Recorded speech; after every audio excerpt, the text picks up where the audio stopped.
Aloha everyone.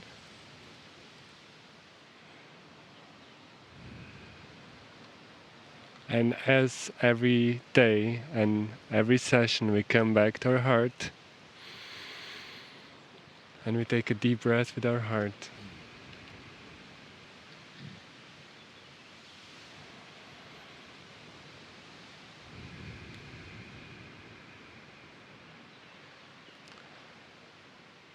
And with the next breath we invite in the feeling of celebration.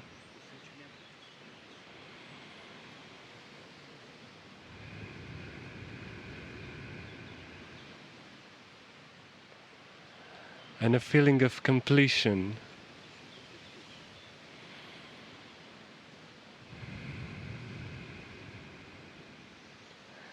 And maybe that makes you smile a little bit.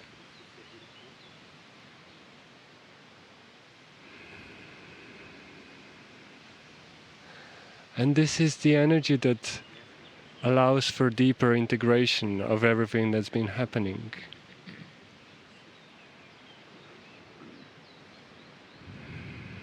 We had a beautiful day on the water today. I loved how the sea looked like somebody painted it. And then you add dolphins and turtles to the mix.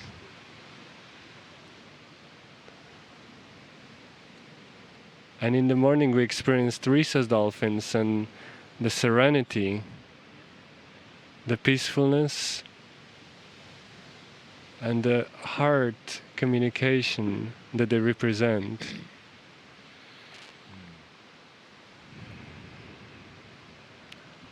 And most of you got in the water with them, and some of you got to see them underwater. And I love how somebody called them the Zen dolphins. They're like masters of peace. And then in the afternoon we had another pod of very playful, but at the same time very peaceful, common dolphins. And for me that was a special experience because I got to see other people on our boat get into the state of dolphin bliss.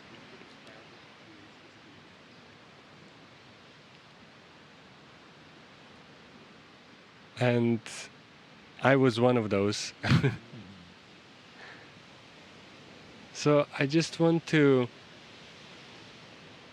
for all of us that feel gratitude, bliss, joy, and celebration right now, to radiate that into the heart of our human pod here.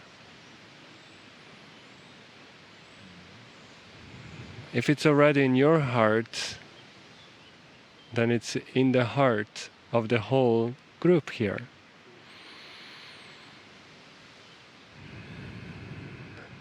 And feel how that strengthens the heart of our human pod.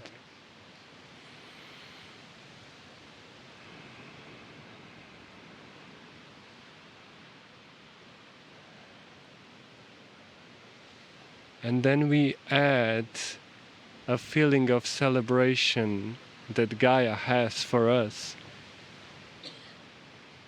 Can you feel that? The island celebrating us.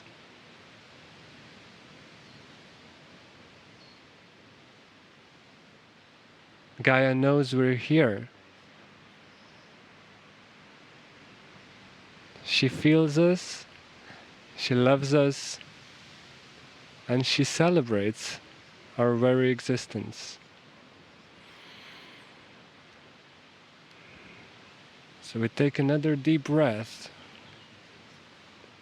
as we add that energy to the resonance of our human pod.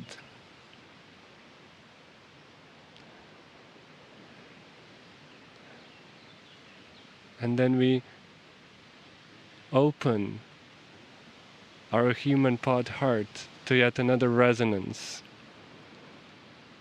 of the beautiful energy of Master Kryon. Thank you.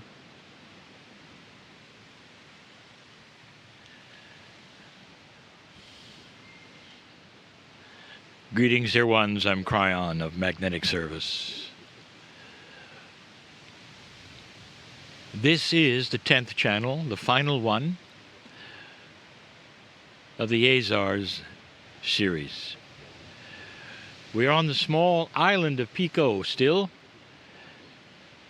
This was an eventful day as well, where many experienced the joy, the bliss, and actually felt a connection with the dolphins. The sea was quieter, the sun shone, and Gaia really blossomed for so many. For those in this group, before they go to bed tonight, perhaps they will raise their hands and say, this was a good day. I was in the right place at the right time.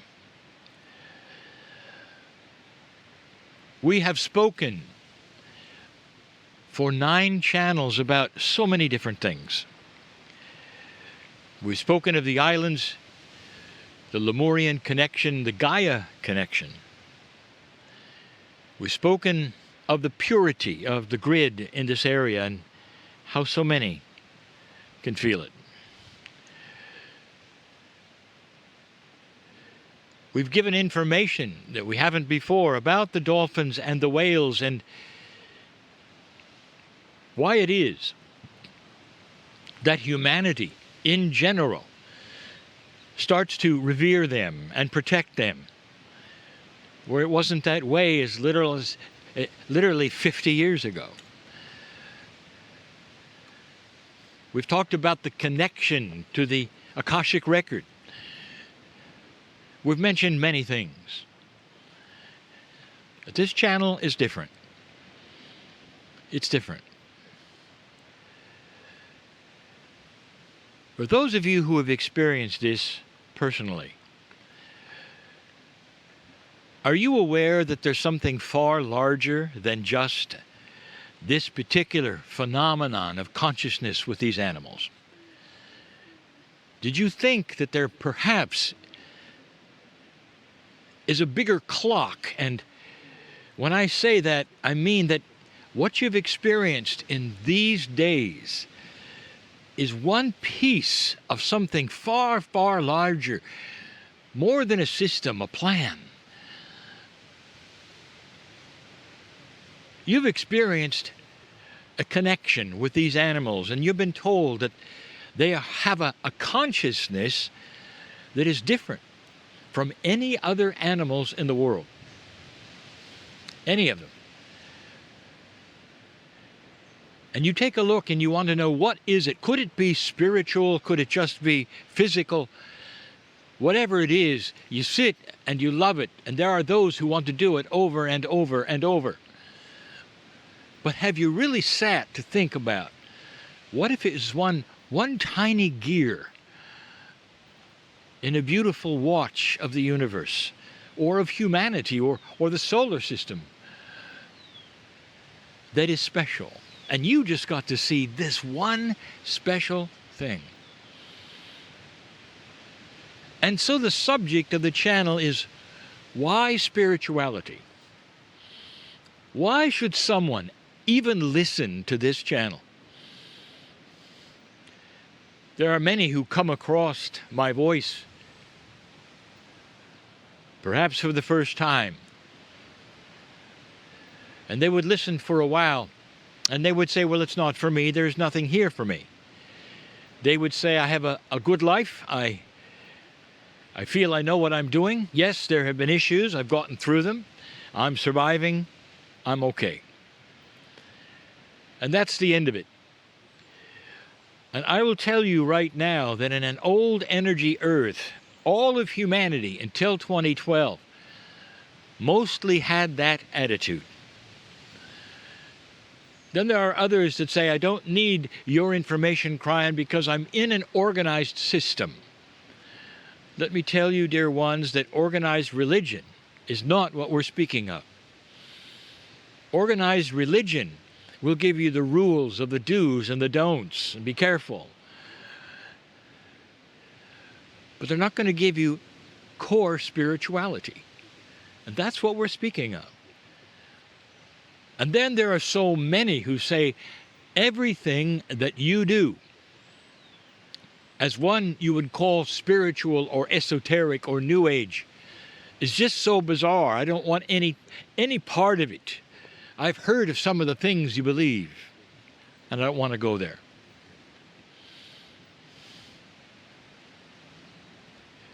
Why should someone, anyone, listen to these words? In the past, if you've run across a preacher, perhaps, or somebody who would give you information about a system, perhaps, they will say, you must do it, or you'll be punished. And so there is the fear aspect, and then you listen, don't you? And everything I've told you, in every time I've told you, in every way I've told you, there has not been one time when I said you must do this. I've never told you about a fear scenario. Instead, there's the invitation of discovery of self. Kryon, what does that mean, discovery of self? I would like to tell you, dear ones, that there is a plan. There is not just a system. You can call it that. Parts working together for the common good are more than a system. It's a plan. It's a universal plan, and it's greased with love and compassion in a way that you can't understand if you're standing to the outside. Spirituality and the study of it allows you to find things you don't know are there, unless you're willing to look and listen. What I mean by that is this: even the one who says, I'm doing fine, I've had my troubles, I'm okay, I'm surviving. Dear ones, is that the goal? Is okay and surviving the goal? Your culture may say yes. That's all you've got. You find happiness when you can, and you survive. And I will tell you that is such a linear approach to a magnificent life that you have. This plan I'm speaking of is an awareness of what's around you, and the question you may have, is there more than I was told? Could it be that I've hit that wall I spoke of before and never really examined the things that go beyond the reality that I know? Is it possible that there is an easier way, a path, because of things that are esoteric? Is it possible that I could have dodged the bullet, as they say, of the difficulties I've had if I had known more about myself? Is it possible that I would know more about what to do than I do now? Is it possible that my life could have been changed or extended even if I knew what path I should walk because of what's around me? I've used the example so many times of walking through darkness and just feeling your way. And when you come across something, you stumble into it, you get up, but you survive, don't you? What if you had a light and you didn't have to stumble? That is the study of self. I want you to make just a moment a visualization of a fine clock. It can be as big or small as you wish, but let's say that you are able to put yourself into it and watch everything work. You become the size, perhaps, of a tiny little ant, and you're watching everything around you. And the precision of this clock is astonishing. It's obviously the Creator has spent some time with every single piece. And it's so fun to watch it mechanically. It's almost like the parts are enlightened. They are aware of what's around them, almost alive as you see the windings click, click, click in perfect synchronicity. And then at a certain time, after so many clicks, something happens and they do it again and again. And it's so precise and beautiful. There's a plan there. Now I present another clock. If you could name the first clock, it's an enlightened clock. The second clock is not. And that second clock, if you could look at it, is hard to watch because each piece does its best, but it's not shaped quite right. It doesn't know itself. It doesn't know why it's there even. But it's still part of the clock, and it still works, and it still survives. And it's interesting to watch the pieces work together or not.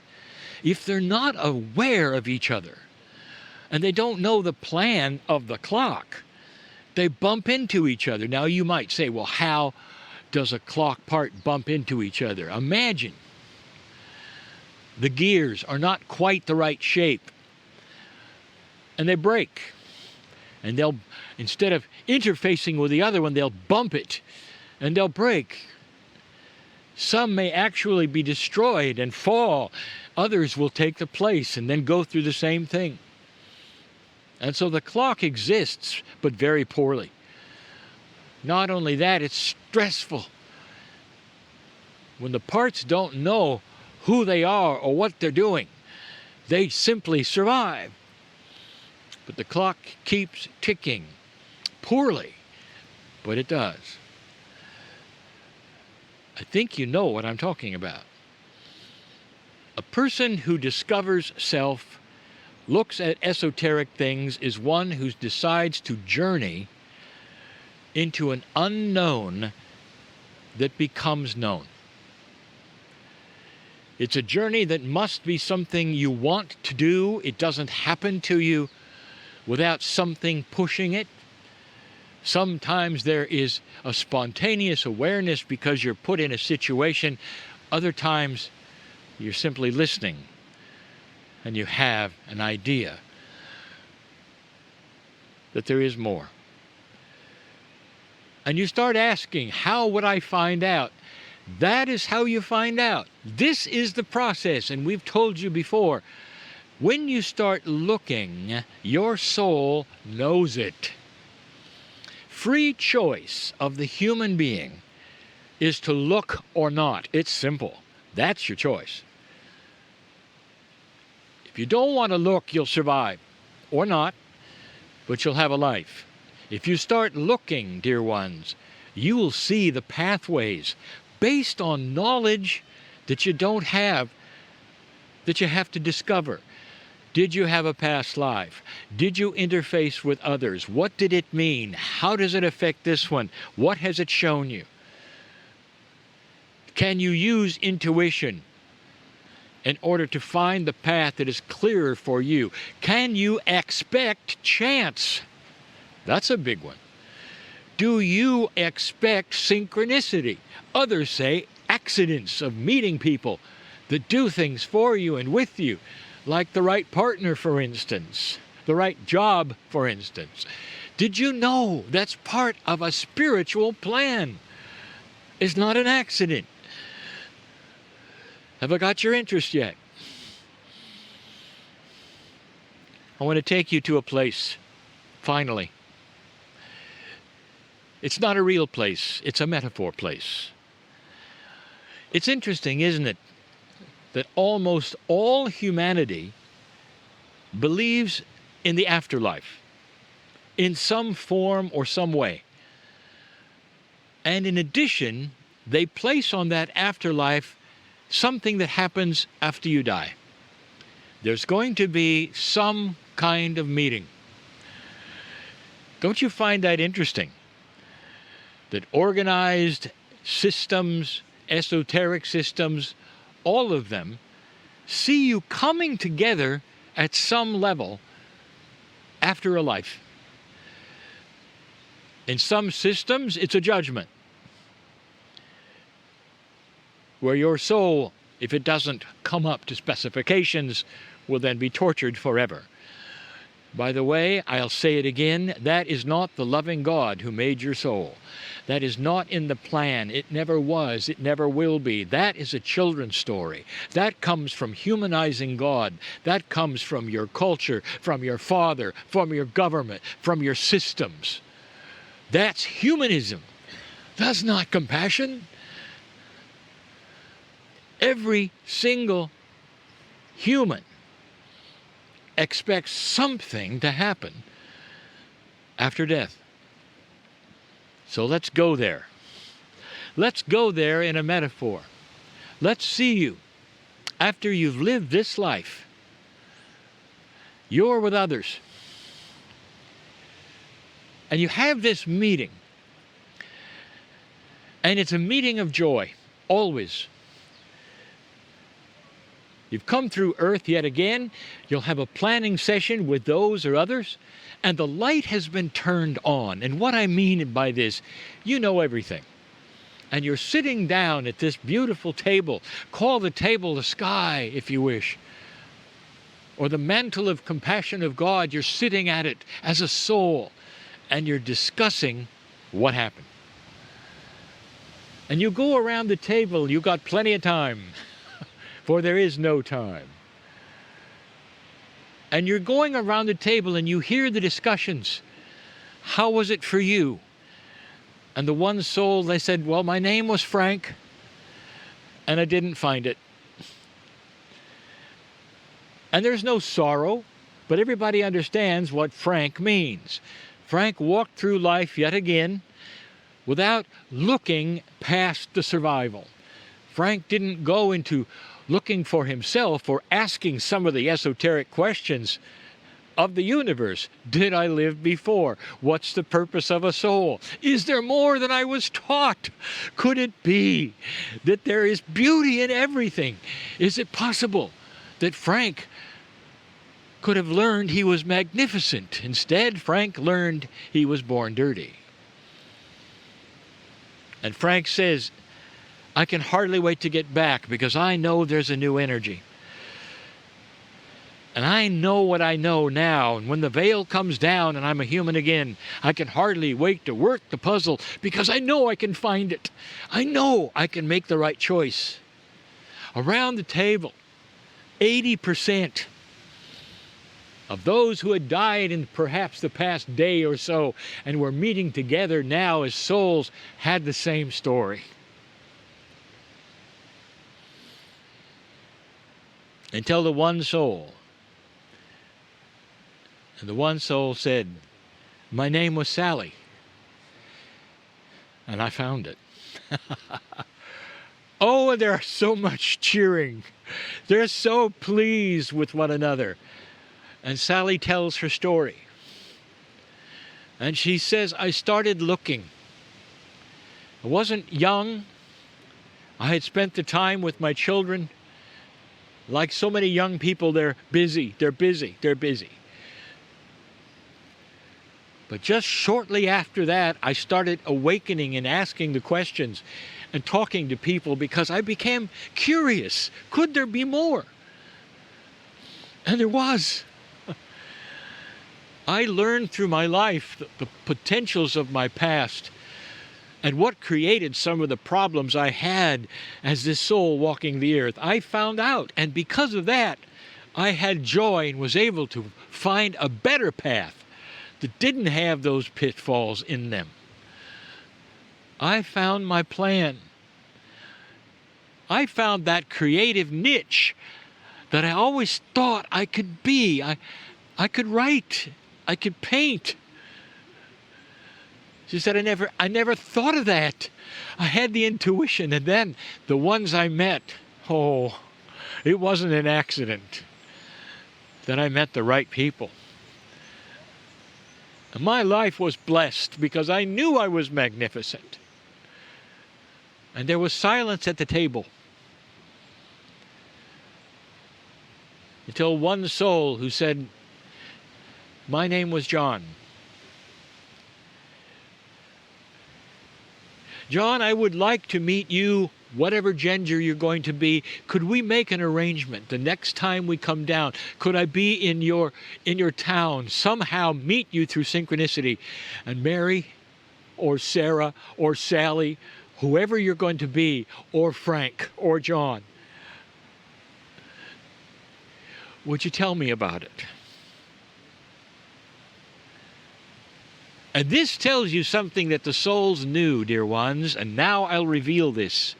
You cannot go backwards into consciousness from lifetime to lifetime. You cannot go backwards in consciousness from lifetime to lifetime. If you've had a shamanic experience, dear ones, you may not be a shaman today, but you remember there's something more. It pushes you to look. And so all of those who had made it and found it, and had found themselves and started that process of awareness, every single one of them was going to go back aware. Not all of them would be shamans. Not all of them would be perhaps interested in metaphysics. Some of them would be what I call closet light workers. They'd know it. They just weren't participating. But they knew it. Oh, they knew it. And so here was the plea of the one soul that said, "Come with me. Let's make an arrangement so when I come back, I'll find you. I'll find you in some way."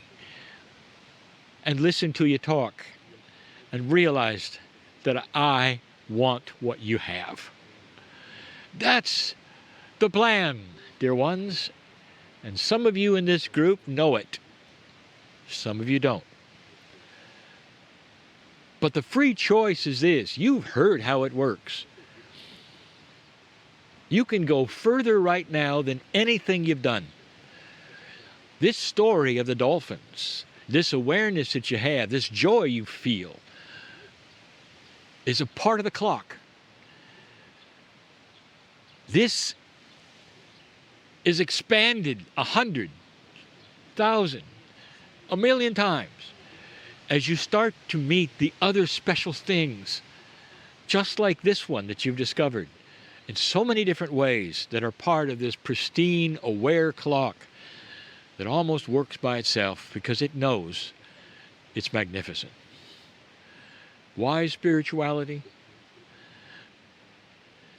It's the rest of the story. That's why. Think on these things. And so it is.